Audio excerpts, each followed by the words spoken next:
네, 홍희정 기자 안녕하세요. 안녕하세요. 자, 이제 동대문 디자인 플라자 주변이 마치 삼성동에 있는 코엑스 같이 될 것 같은 느낌입니다. 네. 자세한 소식 좀 알아볼게요. 네, 오늘 서울시의회 최판술 의원이 서울시로부터 제출받은 DDP 일대 관광특화 공간 조성 방안을 발표했습니다. 이 보고서에 따르면 서울시는 시유지인 서초구 소방학교 부지와 종로구 적선동 공영주차장 부지를 이 중구 신당동에 위치한 서울지방경찰청 기동본부 부지와 맞교환하기로 했습니다. 네, 부지 맞교환이라고 한다면 소방학교와 기동본부 위치가 바뀐다 그런 말인가요? 네, 맞습니다. 네. 이 서초구의 소방학교는 2017년 말에 은평구에 조성되는 이 소방행정타운으로 입주를 하게 되고요. 네. 그 기동본부는 2019년까지 소방학교 자리로 가게 됩니다. 네. 이 기동본부는 DDP와 유어스 쇼핑몰을 비롯한 의류 패션 상가가 밀집된 서울의 대표적 관광지 입지에 있는데요. 네, 그렇군요. 그러면 사실 2년 전이었잖아요. 네. 이 DDP가 처음 생길 때 많은 시민들이 우려가 있었거든요. 네. 그쪽 교통도 그렇고 꼭 동대문 운동장을 없애냐 뭐 이런 여러 가지 의견들이 있었는데 딱 2년 전 이맘때쯤에 DDP가 첫 개관을 했습니다. 네, 벌써 그렇게 지금 됐네요. 뭐 주변 상권과도 잘 어우러지고 있죠. 네, 맞습니다. 지난해 우리나라를 찾은 중국인 관광객 10명 중 7명이 인근 동대문 패션타운을 찾고 있다고 합니다. 네. 그런 만큼 서울시는 인천공항과 곧바로 연결하는 버스 노선을 신설하는 방안도 검토하고 있습니다. 또 이 공간을 패션 클러스터로 만드는 방안도 논의 중에 있는데요. 최근에는 의류를 수입하기 위해 동대문 시장을 찾는 중국인 상인도 늘고 있어서 이 서울시는 이곳을 패션 한류의 전진기지 역할을 할 수 있도록 관련 기업과 기관 등을 유치하는 방안을 검토하고 있습니다.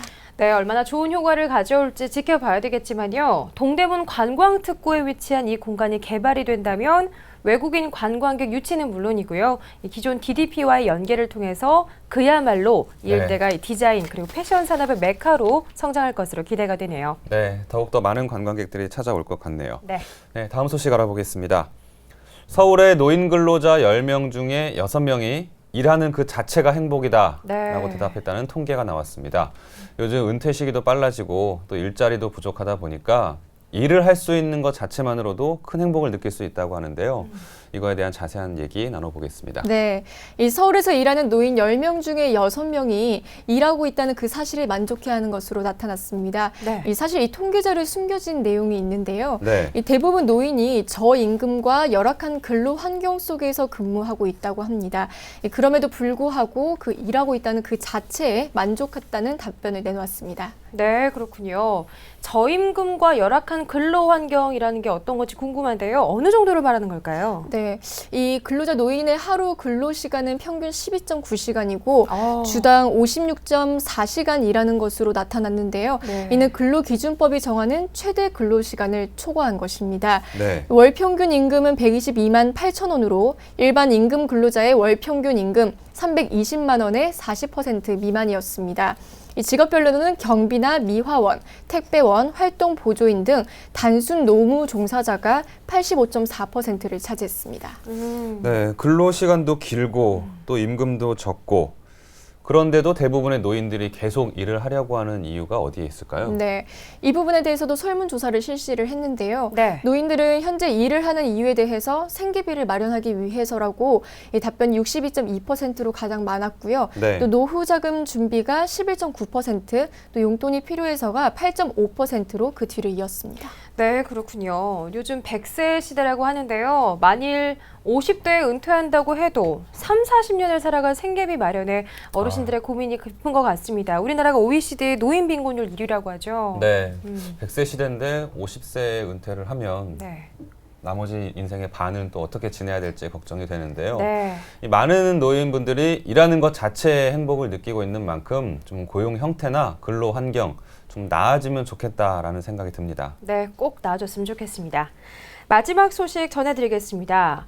요즘 친환경이라는 단어 많이 사용하게 되는데요. 친환경 주택도 있고요. 친환경 차, 그 종류도 참 다양합니다. 그런데 이번에는 친환경 도시철도가 서울에 착륙한다는 소식이 들어와 있습니다. 재미있네요. 네. 어떤 내용일까요?